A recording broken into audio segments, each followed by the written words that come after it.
Hey, what's up, guys? We're live for another episode of Trent Talks. I'm super excited today. I think this is going to be a very fun, unique one for you guys. This is episode 19 with Aman Birdi coming straight to us from London. Welcome, man. Thank you for having me, man. This is super exciting. I mean, in fact, funny enough, actually, this is my first Facebook Live. I've been pestered to do loads of Facebook Lives, and they are going to come, but this is my first official one. Oh, you don't want me to turn Trish Lito loose on you. Trish Lito she's one of my favorite people when it comes to Facebook Lives. She has her 5-minute lives course. Trish will hound you. I told her, I'm like, I'm thinking about it. I'm not sure. I started going into that route, and Trish she's like, well, why aren't you going live? You should be going live. Why are you scared? What's wrong? What's happened? Yeah, she was all over me. It was great though, because it actually pushed me to actually do this. But anyway, I digress. So Aman, thanks for being here, man. Your background, you are the app developer extraordinaire. Your company works with, do you work primarily with small businesses, correct? Or do you work with small, large, everything? Yeah, so actually we have two primary markets. That's probably the best place to start. Number one, we specialize in the health and wellness industry. Why? You'll probably get a bit onto my story a bit later, but I'm actually a pharmacist, funnily enough, a legal drug dealer. Don't ask how that happened, it just happened. So using my skills as a pharmacist, I'm kind of understanding patients and understanding patient journeys, understanding healthcare and that sort of system. Okay. I wanted to combine that with my love of tech, and that's why that's how we ended up in the health and wellness industry, app development for the health and wellness industry. So that's one of our primary markets. The other primary market that we have is entrepreneurs. So when people say to us, "Oh, do you operate with small businesses or medium-sized or large?" It's actually we will operate within those two niches in particular, and then we kind of go from there. And the other thing as well, our kind of price points almost dictate about who we work with in terms of company size. But going back, we work with entrepreneurs. I've explained why we work with the health and wellness industry, but entrepreneurs is mainly because I was in that position. And again, it goes back to my story and Simon Sinek's book, Start With Why. And that's how we started, really. Well, you know what? Let's go into the story then.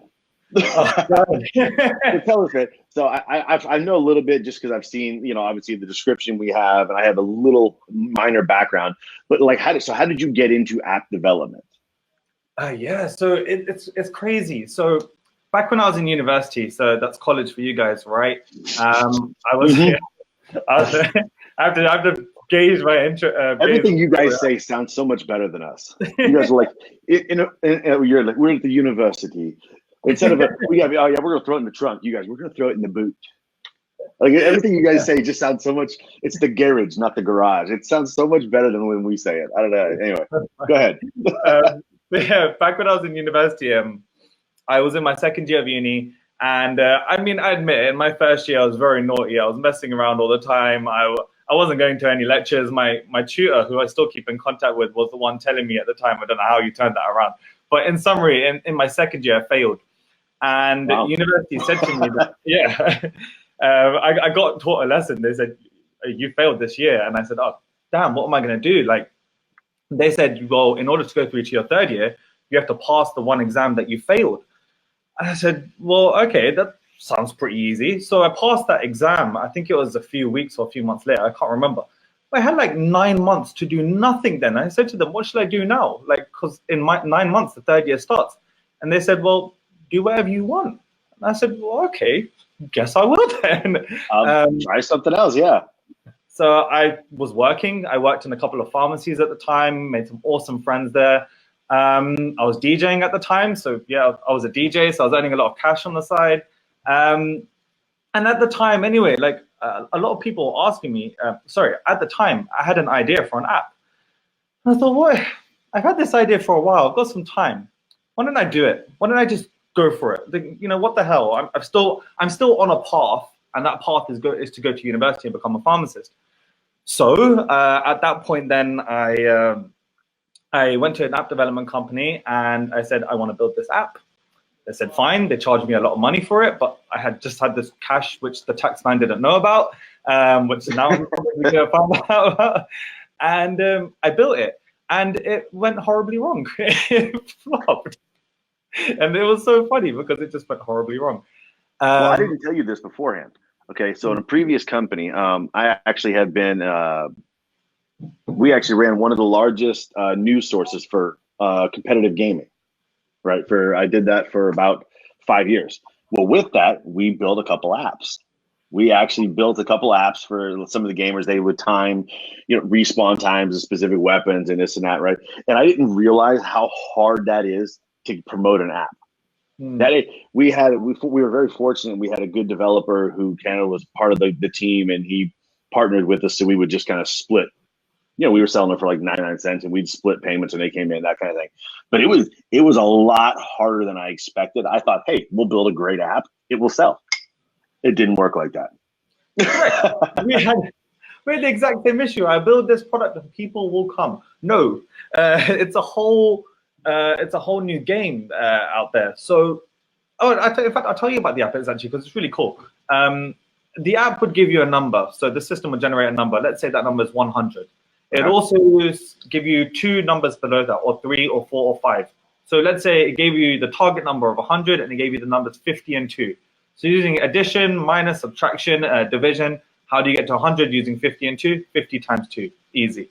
That was it. And then 50 times 2 equal 100. So it's like a creative thinking from a math standpoint. It pulls that right or left side of the brain, whichever the creative side is, I always forget.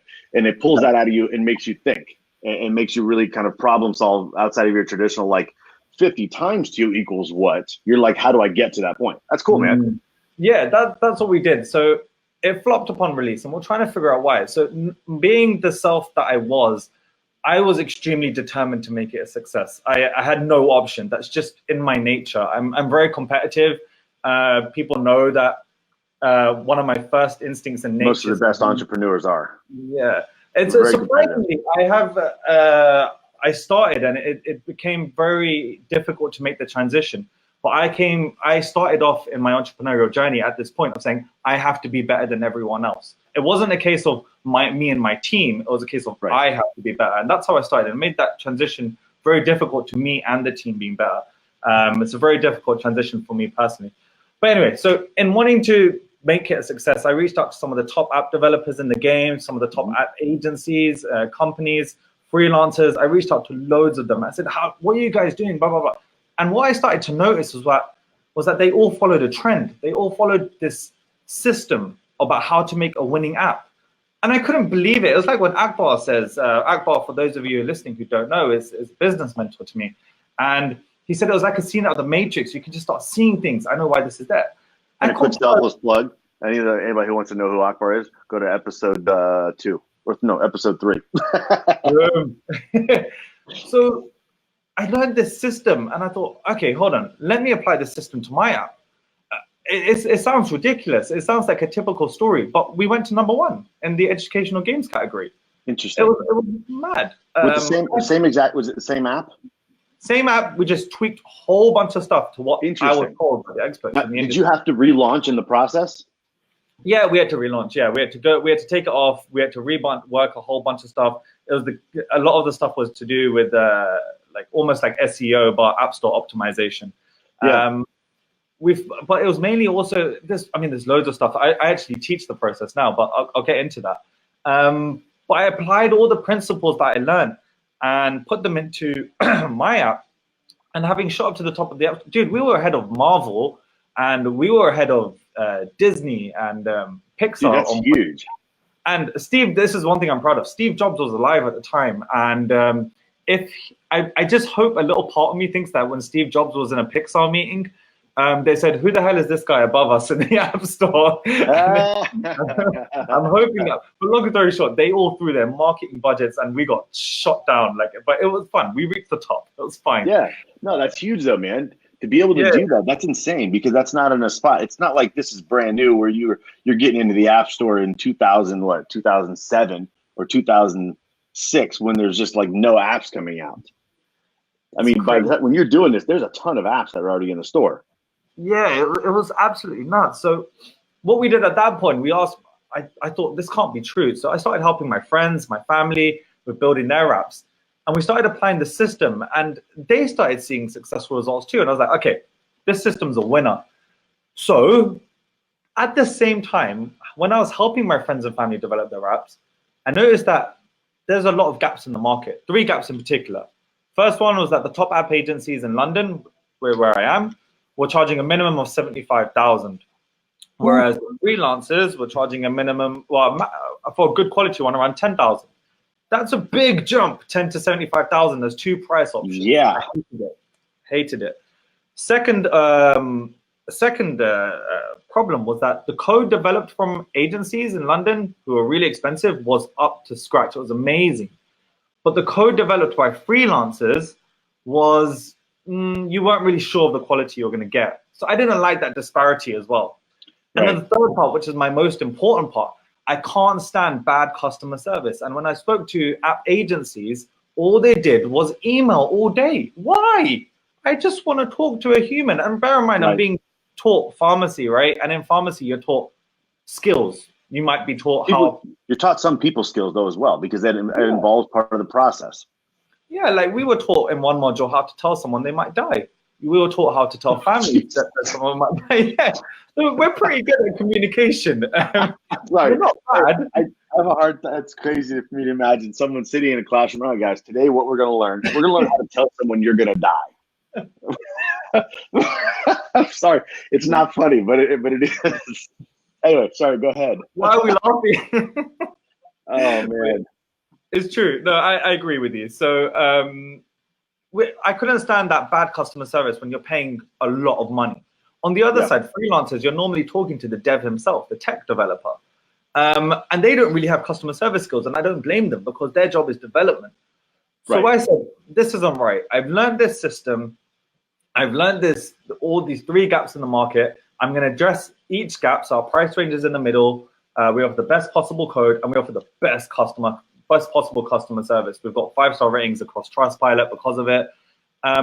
I said I'm going to work as a pharmacist for 3 months, so which I did. So I qualified, worked as a pharmacist for 3 months, got enough capital, and started a business. And I teach that 10-step system now, and that's how we got started. Dude, that's crazy. Now, okay, so let's talk about this, because the whole app development thing has this stigma to it, in my mind.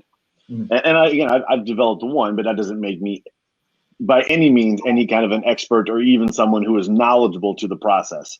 I'm just knowledgeable to the difficulties we had.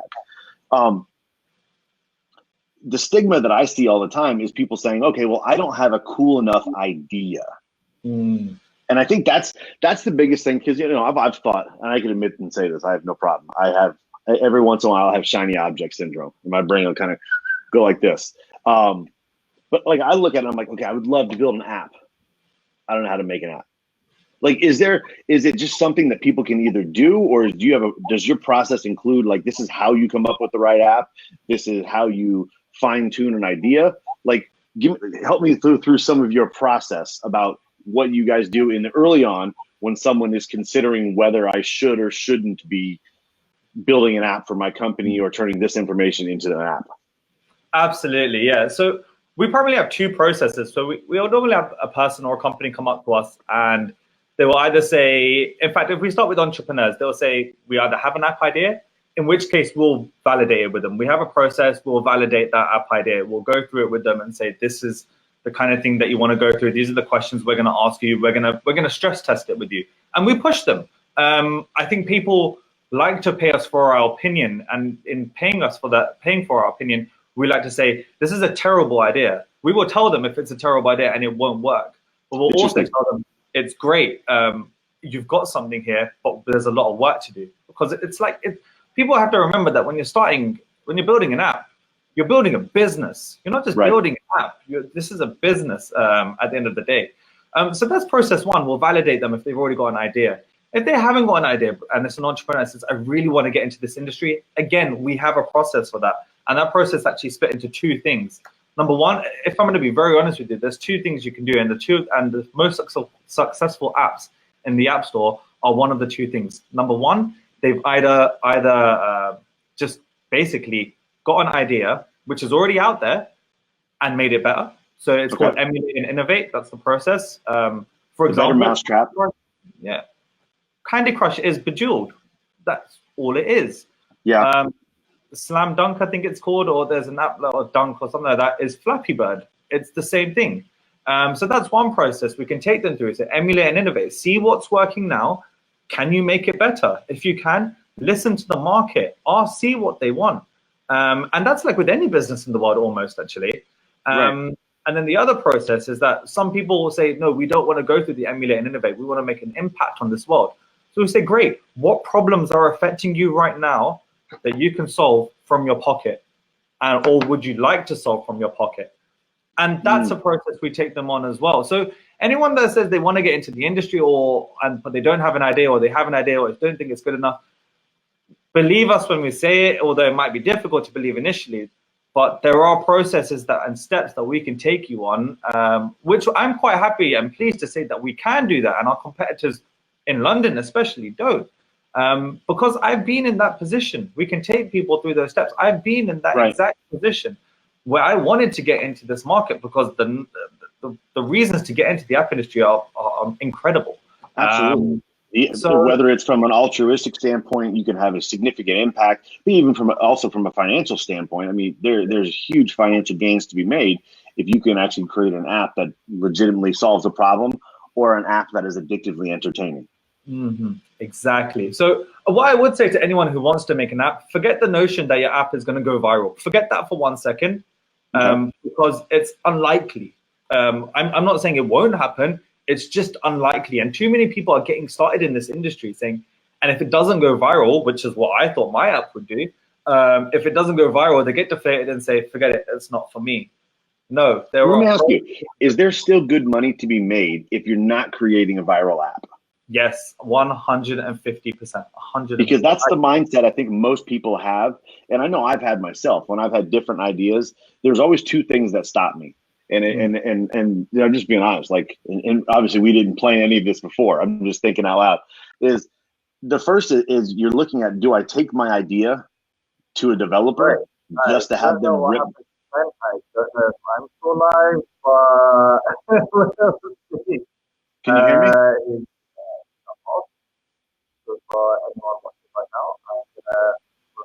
All right, hold on 1 second, everybody. We're gonna refresh real quick and get Aman back. Let me refresh. We'll reload and try and get back in.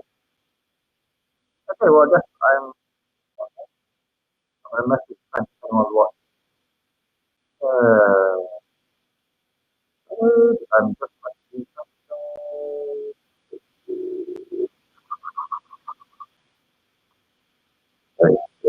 We did not anticipate that. I'll give you that. Okay. Let's see. Hey, he's back. Yeah, good. We're back. Okay, cool. You hear me good? I hear you good. Well, I'm not sure what happened, but we got it worked out now. The joys of doing live, like we talked about beforehand, the joys of doing live television on Facebook and recording, it happens. But the two things that I bump into were always, one, am I going to take it to an app developer and are they going to steal it from me? And two, if it's not a big hit, is it worth my time? Like if it's not going to be the viral app, is it actually worth my time having the app built or putting the money in to have it built? If it's not going to be like the #1 app. So what would you say to that? Because that was always what stopped me over the last 8-10 years. And you know what's funny? You've asked those questions, and these are questions that we've kind of got over the years. So when I first started out, we didn't provide any like this support that we offer now and everything that I'm talking about. We didn't offer any of this because we didn't know these questions. Honestly, I didn't know them. Right. Like all of us that get into business, you almost stumble upon it, but you also kind of just go for it and just see what happens. Yeah. These questions you're asking me, no, absolutely. And that's why we've prepared and why we've got, I can't tell you how many resources that we have. I've got them on my desktop. I can see them because I keep them on my desktop because I want them on access at all times. And oh, by the way, I'm not one of those guys who has a MacBook and who has stuff everywhere on their desktop. It's like stupidly organized, my desktop. I can't do it. My desktop, if I was just to do a screen share, literally has a full row on one column. My MacBook Pro, it's got a full row and a little row. And then the rest of it's all clean because it drives me crazy just seeing icons everywhere. I can't do it. But I've always got those assets, and those assets are, what if somebody, so, I mean, people have an option, right? They come to us for advice or they work with us. if they come to us for advice, we've got all the resources they need. Like, we really do. For example, and just to be clear, for people watching this, do you guys charge for like an initial consultation fee or stuff like that if they just come to you to talk or ask questions? Or do you have like a free call, like we'll just hop on one free call with you to give you an idea of this is how we can help, or we don't think it's a good idea? Absolutely. We have a free introduction call, 30-minute slot. It's actually on our website. That's digiruu.com. So our company is called Digiruu. So it's D for Delta, I for India. We'll put it in the comments. Absolutely. But on there, you can book a free introductory call with us, 30 minutes. And I will do and it will be directly with me because I'm the face of the company and I love doing these calls. I don't want to, I purposely outsourced or got one of my staff to do everything else because I love this part. This is my most fun part and I love it. I love talking to people and I want to give them the advice I wish I had. So for example, going back to your first questions, somebody asked us. Hey, real quick, just so I have it here, I'm putting it in the comments while we're on here. Digiruu.com. RUU.com. Good. Glad I asked. Okay, go ahead. Sorry. No, absolutely. So like, so yeah, going back, somebody would say to me, I'm scared someone's going to steal my idea. Not a problem. Here we are. We've created a draft NDA, a non-disclosure agreement. It's completely blank. Sign that. Get your developer or someone to sign it before you tell them your idea. And to be honest as well, the other part that I like to, I like to tell people is that you can do the NDA. Yes, you might not be fully protected, but just always remember one thing. Everyone had the idea for Uber. Nearly everyone I know had the idea for Deliveroo, Uber Eats, all of them. It's execution that matters more than the idea. Huge. Ideas, and I don't mean not to knock ideas, because ideas, you're not trying to ridicule or besmirch creatives, but ideas can be a dime a dozen. You're 100% right. It is the execution. Exactly. It's all in the execution. And for example, I got this diary, and I probably spent more on this diary than people would spend on like things they actually need. I got it ordered and delivered from Boston, and I'm based in the US. I paid more for the shipping and handling, I think, as well. But I wanted it because it was just executed so well. But diaries have been around for years. Right. Like, I mean, it's a diary. But I wanted that one from Boston, and I just wanted it. And that's a perfect example to tell people about when they say, hey, look, I'm scared someone's going to steal my idea. Don't worry. Execution is everything. There's a million coaches in the world, but Tony Robbins is at the top. He executes perfectly in what he does and what he says and how he helps people, how he presents himself. Execution is the key #1 factor. I can't remember what was the second point you made. I can't remember that. And the second thing is, you're just wondering, like, if I'm not going to be a viral sensation, if I'm not going to, is it actually worth my time to am I actually going to make money, or am I going to put 10 grand in and just get 10 grand back, and it feels like a waste of time? Absolutely, yeah. So I mean, I'm not going to go into them now, but I've got a whole bunch of stats that just says how much money there is to be made and how much people are actually making. Think about it this way. This is one thing I like to tell people when they say,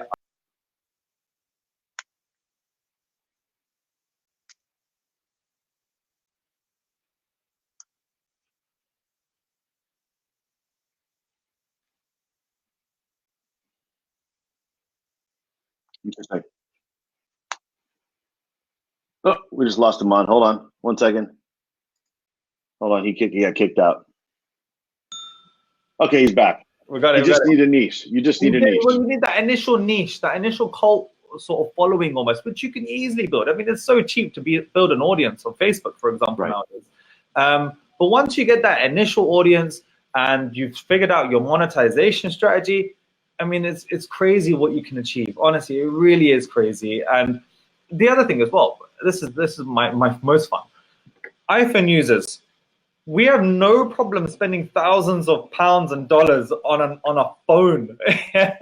You think they're gonna buy a 99p app? Yeah, they will. They will, because they're prepared to spend £1,000. Yeah, that's a really good point. We don't think about it. I mean, I think I've had all but like 1 or 2 variations of the iPhone. I had the iPhone. I had the iPhone 3G. I had the 3GS. I had the 4. I didn't have a 5. I had a 6. Had the 7, and then I skipped the 8 and went to the X. So yeah, I mean, I've had all these different phones. That's a lot of money. Exactly, and that's the thing. There is a lot of money to be made in this game. People are spending more time on their smartphones more than ever. Hey, for example, just look outside your window, see how many people are crossing the road and looking at their phone and not looking at the road. I know. People just listen for the honks. Yeah, exactly. We're spending, what's it? The last time I checked was 4 to 5 hours a day on their phone, which is a lot of time. And 92% of that time people spend on their phone is not on the phone, it's in apps. 92%. Interesting. That's a lot of time. And it's going higher and higher and higher. It's interesting. I don't think of those numbers, though, until you mention it. Because I go back, I look at my phone, and I'm like, I don't know that I don't think, unless I'm specifically looking for something, I'm not using Chrome on my phone. I'm browsing through. I got a couple games I like to play. I'm doing stuff on Facebook for work. I'm messaging clients on Slack. I'm always in apps. You're right. Apps are making our lives so much easier, so much more productive. I mean, there is this whole thing about how we're spending more time on our phones. We're not interacting with people. I'm not on that side. I don't like the fact that we are spending less time talking to each other in real life. I'm not a massive fan of that. But I love apps that really change the way we do things in this world. I mean, TaskRabbit, no, not TaskRabbit, Evernote. Evernote is a note-taking app. I mean, I love that app. Slack, I love Slack. It helps me communicate with my team so much easier. And if we were all to kind of just look at how much power we have in our pockets and how much we actually use these apps to empower our lives and make them so much easier. If you take our iPhones away or our Samsungs or LGs, whatever it's, take them away, you'll be shocked at how much we might struggle in a day-to-day life. I agree. I've thought about it. I run my entire business when I'm not doing this stuff off my phone. Yeah, exactly. There you go. And that's how powerful it is. And surprisingly, the App Store's been around for a while now. But more and more businesses, big companies are starting to realize this. And there are still some companies who don't have an app. But I can almost guarantee when they do come out with one, they're massive, and that's just the power in them already. But they're only massive because they already have their audience. For you to build your audience organically or unpaid or whatever you want, you can build your audience really, really easy, and you can have the same level of success. There's nothing to stop anyone. If I can do it, who was a science geek, then you can do it. You can do it. Now, okay, now I'm going to go a little twist here. Okay. So we've had the app platform on the phones, right? And everything, whether it's been games, educational, business, finance, right? We know all the different categories, the kids apps. Okay. So I want to get your thoughts on this because everything is shifting. And I want to see where you guys are in this mix as well. We know there's a lot. There's going to be time coming, but I don't think I can see it. I got one of these here, right? Okay, yeah. My little Amazon, my little Echo back here, right? So everything is shifting. It's slow right now, but it's starting to move towards audio, right? It's starting to move towards your, people now in the homes. You have the Google Home. You've got the big. I can't remember what Apple calls theirs. I'll just call it Apple Home, but the big Apple speaker that has Siri built in. You can kind of just like Amazon has Alexa and Echo, right? So what are you guys doing as far as a planning standpoint and as far as looking at things from a coming perspective of, okay, we're moving towards audio. So how do you keep the balance of still operating in developing apps for now on present platforms, but also looking to say, okay, how do we begin to develop apps for audio platforms? And I don't know if you guys have done any of that yet. If you have, what are the differences you're seeing? Yeah, so one of the things that probably three important things to kind of state there in that fact. We have looked at it. I'm not going to lie. We have really, really looked at it. And we've taken we kind of keep up to date with the trend, should I say. Here's one thing that's important to always know, and this is something that we've just learned in the industry over time. If Apple's starting to do it, that's when it's time to start taking note. That's point number one. Follow the trends. They are trendsetters, essentially. I think Samsung will say they released the bigger phones first, and it was only until Apple released their bigger phone that it was like, okay, people are starting to take note here. Apple went from their small iPhone and they got bigger, and then Samsung decided to try and race them to the top to see who had the biggest phone the fastest. Yeah, exactly. So that's point number one. Follow the trends and see what Apple are doing. So on that point now, are Apple moving towards more voice? Siri is huge. They invested a lot into Siri. They're still investing a lot into Siri, And you're right, they've released HomePod now as well. HomePod, thank you. In terms of an app standpoint, nothing much has changed on that side because they are still heavily investing on the app point and still encouraging us as developers, because we have contact with Apple, which I'm not really allowed to know if I'm allowed to say. But we have that, and they still are pushing towards get everyone on apps, get them on the app. If you can use voice, which we will, if we can use voice, we will use voice. I'm not going to lie, personally, from my standpoint, as almost like the director here in terms of creativity, we're going to follow the trends. And the trend is not audio at the top. The trend for us at the top is more gesture-based. Forget buttons, forget tapping. Everything is moving towards gesture-based. A good example is to look at Snapchat. Snapchat annoyed 1,001,050 million zillion users by only having the camera button and maybe a settings button here and there, but everything is swipe, swipe, swipe, swipe, swipe, swipe, swipe. Gotcha. And it annoyed everyone, but everyone loves it now. Right, I agree. And even Slack has done the same thing now. Now you don't actually have to click the icons on Slack. You can just slide a couple spots left and grab the channel you want, slide back right. Exactly. So until Apple, this is just the way we're run here. We like to follow the trends. That's what works, because that's what customers are responding to. Apple have got the budget to ask their customers exactly what they want and do millions of testing. Right. We follow that trend because it would be suicidal not to. So until they start prioritizing audio as audio first, we won't go there. Our priority with all of our apps is going to be, let's see what the trend is. Right now it's gesture based. We're going to follow that trend because that's what's working. And the other point to mention as well, when we're saying everything's going towards audio now, apps, there's a shift in thinking that people needed websites ages ago, right? Then everyone got a website. Now it's without saying, if you're going to start a business, you're stupid not to have a website. You need a funnel. That's another thing. You need a funnel as well. You need a funnel to get leads, traffic, sales, right.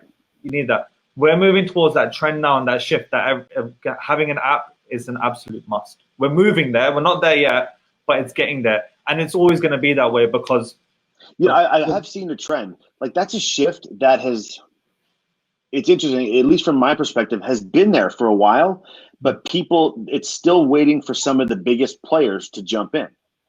Absolutely. And that blows me away. I think that in itself shocks me more than anything, is that some of the biggest players in the industry haven't jumped on board with an app. Because I know our app that we made was back in, geez, that had to have been 2010, 2012. Maybe even before that. It might have been, probably 2010. Right? That's when we launched ours, and we were thinking, oh man, everybody's got to have an app. You got to have your informational stuff and all this stuff, and it still hasn't quite. The big players haven't jumped in yet, which blows me away. Exactly, and that's almost our responsibility as those that are most passionate about the industry and who know the power of it, which is to get that message out. And funnily enough, I'm actually working with someone. Where we're going to push this message out. We want to push this message out to say, look, you're falling behind your competitors here. We've created a whole, again, like I told you, we've got 1,000,001 resources, but one of those resources is why your business needs an app. And we're pushing that resource out. We're pushing it to everyone on LinkedIn and when we do our B2B marketing, because people don't realize the enormous power. Although we use it every day, like without fail, people don't realize the enormous power. And but the good news is that shift is coming, and it's coming faster and faster and faster, especially with developments in AR and virtual reality. Do you think it's an issue of people not knowing how to take what they do from a business standpoint and convert that into an app? 100, all the time. I think that seems like that's the biggest struggle. Yeah. You know, like, I mean, I can use my own self for example. You know, I run a branding and marketing agency. Majority of what we build out sales funnels, we do PPC campaigns, organic social media, right? And then we do coaching on brand stuff like that, right? I don't know how to turn that into an app. Right? Like, so I look at that process, and that precludes me from even considering, oh, well, I need an app for my own business. Whereas I know if I found a way to do that, you can make it much more ease of access, everything else to deliver. You have direct notifications, all that other stuff that you have directly to someone's hands. But I think there's a lack of, you probably hit it right in the head, there's a lack of education on our end, understanding what all can be done and how that you can take something that doesn't seem monetizable or anything like that. And it may not be monetizable, It may just be an ability to provide content and resource. Mm-hmm. Absolutely. And that's why, in fact, why everyone, I mean, I don't want to make this a sales pitch, and this is by no means a sales pitch. No, you're good. This is Trent Talks, man. Absolutely.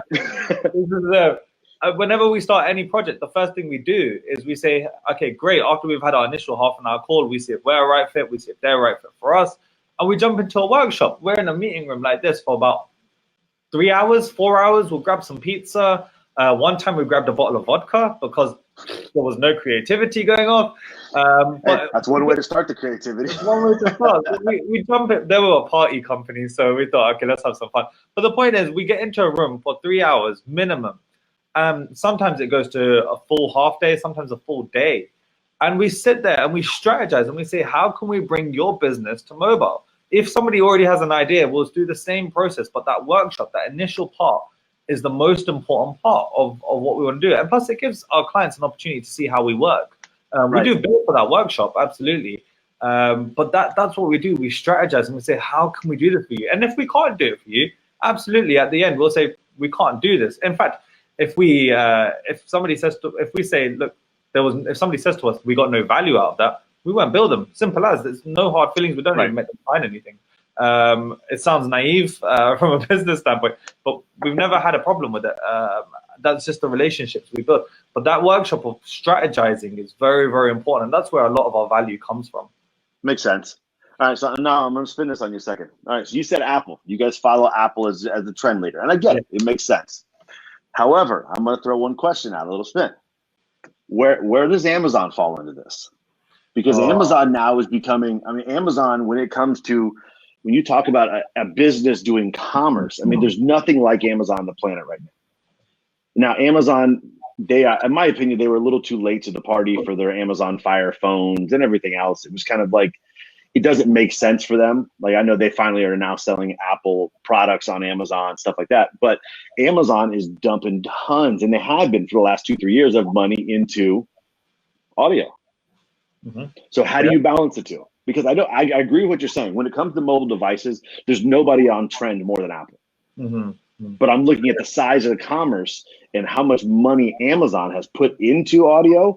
It just, like, I don't know, it makes me think. I'm like, No, I agree with you. And plus, that also is telling in how successful podcasts are nowadays. By the way, if there's any entrepreneurs that are listening who run a business, you have to have a podcast now. It's not even that saturated yet. Go and do a podcast now. I use the app Anchor. Just quickly go on it. You can start a podcast in a second. It's so easy. It distributes it to every platform. Now, quick question though. If someone wanted to, could they use your same system for the podcasts? What's that? Sorry, say. If someone wanted to, from a marketing standpoint, could they use your same system for the podcasts? Use my same system. The system that you have for the way you develop your apps, right? Oh, I see. The system we have is very very specific to apps. Very specific. You know what I'm saying? Like, as far as the marketing, like reaching certain levels in the apps, like the popularity standpoint. There's probably some similarities. I probably could produce that in a week or two and then send it over to you, man, by all means. Probably not the expert in the industry to go through it in terms of podcasts. But no, there are some practices in there. You're absolutely right. Just curious. But the point is, going back to Amazon, like, we do follow Amazon trends. And I'll tell you why we follow Amazon trends. They are the kings of, I wouldn't say follow-up, but almost they're almost like a funnel. I'll tell you where we applied one of Amazon's, where we still apply one of Amazon's innovations. Amazon is one of the biggest companies in the world, and one of their big transformational moments was when they added the one-click buy. Do you remember that time when you first went onto Amazon and you just press one-click buy instead of add to basket, buy now? You hit one-click buy and it just says confirm. And you're like, boop, boop, done. That system, that step they took was one of the biggest revelations they had. People just look at it and think, oh, that's pretty nice. No, it was a massive step for Amazon. They severely increased. It was almost on the same level as when Amazon, when they said, as soon as you finish your checkout, people who bought this also buy this. Anything? Right. Oh, that's like good. That's innovations like that are what we latch onto. Gotcha. So if we put the audio part aside, I haven't really. I think they're doing an amazing job with podcasting and their what's it called? Their listening device. I can't even remember what it's called. Talking about Alexa. No, the what's their book? Kindle. Is it Kindle, yes, Kindle yes. Audio? Yeah, they're doing a fantastic job with that. I think you're right. Audio is coming up massively. But in terms of us and what we do, we look at. Did your Alexa just get activated? It did. Did you hear it ding? I said it, and all of a sudden I heard the ding. I'm like, oh crap! Is it going to start talking, or is it going to be quiet? We follow. In terms of Amazon, we in terms of Apple and mobile, we follow Apple's trends. But in terms of general customer behavior, we do follow Amazon's trends. It's things like that, which are just, it sounds so crazy, it sounds so simple, but they're groundbreaking. They really do change the way we do things in this world. And I latch onto them. I love looking at the way Amazon are adapting and changing. But no, you're right though. When you start talking apps, like a lot of the apps that I've seen lately have gone to 1-2 click steps. Yeah. Versus there was a period of time where everybody had it. Okay, you add your checkout card, then you go to your shipping, then you go to your billing information, then you confirm it, and then you sure, then we hit submit. And now since Amazon has added that 1-click, hey, buy now, you're right. I see that all over the place now. Even when I order from Pizza Hut, I go into Pizza Hut app and I'm like, boom, boom, there's my pizza. They saved it for me. So I hit, I want this, buy it now. And then the notification, it'll be ready in 15 minutes or whatever. That's one part here. We'll reveal one part of the step in the system, but one of the steps that we tell people when they're building their apps, there's a section on usability, is that you have to make your app easier to use. And how do you do that? Because we always say, well, how do I do that? We say simple, just do it in the least amount of steps possible. And that's all you have to do. Remove every single barrier you possibly can to the customer buying your product or downloading a product or wherever it is. So it sounds so silly.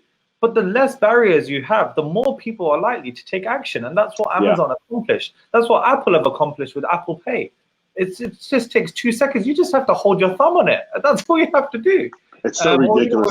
When you go to the store now and you just ding, ding. It's absolute madness. And that's what we teach here. We've learned this system. We know how the product works. And that's why people come to us, because they actually come to us more for the customer service in that respect, that we give them this information. We don't hide it. We don't say you have to pay us extra for our knowledge. We just say the information. Right, but there's a trust and a relationship that's built like it is in every single sales process that we have, right? Anytime that you're giving out value and you're giving information, there's the whole, I know you know this because I know Akbar talks about it. There's the law of reciprocity. Yes. Where at the moment when you're giving people value, when they decide to do it, they want to work with you to give back to you because you've given them so much value. Exactly. That's exactly what it is. You know what? Funnily enough, we have meetings with people, right? And sometimes we meet with entrepreneurs and they say, hey, look, they hear our prices and they say, look, we can't afford that. And I said, well, that's interesting because we've created a resource for that. How to get investment for your app. Easy. We just have these. That's the thing. And we give it and they say, well, how much problems for them. Yeah. When they say, how much is it? We say, look, we've had every barrier in the world. We've created the resource for you to overcome it. It might take time. It will be hard. But if you really want it, this is how you can do it. And this is how I did it. This is how one of my clients did it. And that's the resource. And we give it to them. They say, well, how much is that? And I said, no, just take it. I've printed it out for you. It's almost like Russell Brunson with the ClickFunnels. When he gives his book, he says, I've printed it for you. Just cover the shipping with us. If you're seeing us face to face, here, just take it. There's no shipping. We just printed out it's yours. Right. And we hope it helps. And doing that for people, it's not even on the case of my side where I want to give back. It's just on the case of, look, I just want to help you. You come to me for help. Let me help you. And that's what we do here. And you're right, the law of reciprocity. That's what people. Well, that's the mindset, though. It's I'm a big Gary Vee fan. Gary talks about it all the time, and it talks about very specifically being. And I said we had the same conversation last week, 2 weeks ago with Dave Woodward, right? And it's the ability to have a business that is 51% altruistic. Like, we all know we get in business to make money, and it's the same thing you're doing. You're developing apps to make money, to do well, but you're doing it because you enjoy helping people, because you enjoy the process of helping people getting through the hurdles that you had to fight through in doing your own apps and developing your own software for the platform. So now that you have that, it's that there's that 51%, like we're talking about, that allows you to give extra value of, look, I'm honestly here to help you. I know I'm going to make money in the process, but I'm here to help you get your app on the market. I know what you're going to screw up. Let me help you. Exactly. And like one thing I was always taught growing up was that just be nice to everyone. Like give your value. Just be nice to them. You have no idea what challenges people are facing in life. Maybe someone wanted to produce an app because they wanted to help their sick mother or something, and they needed to pay hospital fees or something. Just be kind, help people, and you just have no idea what they're going through. And that was just something I was raised believing. And we've all been in those tough situations. I mean, look, it might sound a bit far-fetched what I'm saying, but if you can give value, give that value. People will work with you, and they'll see that this company is not just money hungry. And I found that with a lot of companies in London here, that they're just doing it for the money. Right. Yes, everyone's doing it to make a living, but there are other sides. There's one key thing that has to be said, and it goes with what you're doing. Like when you give them the resource to go get funding, it's the one key thing that has to be said, and that is give your best stuff. Don't give just, oh, let me give average advice or average stuff, and then once you pay me, then I'll actually give you my good stuff. Like give your best stuff for free. Yeah, and we do that all the time, because the bottom line is like we said earlier, ideas are a dime a dozen. So I can give you my best stuff. If you're not going to implement, it doesn't matter. Yeah, I'm here to make sure, like in your situation, if I'm here to make sure that you execute and you implement. Exactly. I can't agree. Do you know the best example? We mentioned him before. I'm a massive fan as well. Gary Vee. All of his YouTube blogs, all of his golden nuggets, everything are on his Instagram or on his YouTube. And he says that I haven't even watched the video. He goes, I give out my content all for free. And he does. You can work with the Gary Vee, Vayner Media if you want. You can work with Vayner Media. You can get into their 4Ds, all that. But and Gary said, look, if you want to work directly with me, I think I remember him saying this one time. You want to work directly with me? Good. It's going to cost you close to $250,000. He's like, or you could take all of the exact same content that I'm going to give you and you pay $250,000 for. And I'm going to give it to you for free on YouTube. You just got to go figure it out and execute. Exactly. And I think that's what people, what's holding them back sometimes. And that comes down to mindset and limit. I mean, I can talk about mindset all day because I've been through enough troubles and enough steps to overcome. We can all talk about it, but it does come down to one thing, and it's mindset. And you just have to implement. Just do it. Just go. If anyone is listening, just go ahead and do it. It's simple. Just do it. Awesome. Well, man, this has been a lot of fun, Aman. So here's what I want you to do real quick. We have obviously your link down in the description, digiruu.com. That's with 2 U's. I got that corrected. So if someone wants to work with you, what's the process? How do they reach out to work with you? And where can they find you on social media? Yeah, really, really simple. Funny enough, we're going to go through a massive rebrand right now. So you're going to see some changes, which is going to be fun. We're really working on it right now. But our brand name is going to stay the exact same. Simple as the website is www.digiruu.com. It's in the comments. You'll see a big call to action there across the whole page. Simple, it only goes in one direction, which is straight to our Calendly page where you can book a 30-minute slot if you wanted to have a chat with me. There's no charge. It's completely free. It's half an hour. That time is blocked and booked out for you guys. So if anybody wants to do that, they can do that. They can email me directly on Aman, A-M-A-N, @digiruu.com. You can tweet us, Ask Digiruu, so it's Ask Digiruu. Our Facebook page, just search Digiruu. You'll see our kangaroo come up. Instagram, Digiruu. Again, we kept all of our handles the same except for Twitter. And now what if they want to find you? Where do they find you? Yeah, that's me, dude. Like this is what I was saying right at the beginning. Do you run the personal brand, or do you run it all through the Digiruu? I run everything through Digiruu, and there's a reason why. My mentor, Jason Swank, I'm going to openly say that I've got 2 mentors. A business mentor, Jason Swank, Akbar, who's Akbar Sheikh, is almost like my funnel / mindset / find where you're going, everything. Yes. And I've always found that, look, I can chuck a salesman on something. I can chuck a social media expert on something, but I am the one sitting here with my phone. I dedicate my time to it. Why? Because I want people to see. I don't like the idea of me doing a vlog and someone wanting to ask me a question about that vlog, and it's not me on the other line. It's someone saying, yeah, we'll get Aman to get in touch with you. No, right. I will respond back, and I love it. It's just because I love it. People tell me it's suicide. People that you can't run a business like that. I don't care. I am. So, I'm doing it. Watch. I love responding back to my customers. I love responding back to people. So if you hit out one of those channels, I'll respond to it. We do have someone who's on it a lot of the time, but if I see something directed at me, I'll do it. There's another way as well, which is Facebook Messenger. If you go on our website, at the bottom right-hand corner, Facebook Messenger, it goes directly to my phone. I will respond as soon as I can. I love it. Love the availability, man. This has been a lot of fun. Thanks, Aman. Dude, I appreciate it. It's been very enlightening for me as well. No worries at all. There's one thing I wanted to say to you. Remember, I said to you right at the beginning, there's one piece of advice that I want to give. Yes. Anyone that's listening. And if somebody just gets this one point out of everything I've just discussed, I'd love to give it back to them. And you said you didn't want to hear it as well. But I actually read it in a book. Well, I want to hear it now. Now I want to hear it. Well, the one piece of advice that's kept me through some of the roughest times in life ever is that wherever you are right now in your life is exactly where you need to be to learn what you need to learn, to create the business that you want, to create the life that you deserve. Simple as. Totally true. Same thing you and I were talking about before we came on air. You know, your life story and all the stuff that you go through always puts you exactly where you can be. Exactly. Good stuff, man. All right, guys. Thanks again, Aman. Been a pleasure, man. Awesome to have you on here.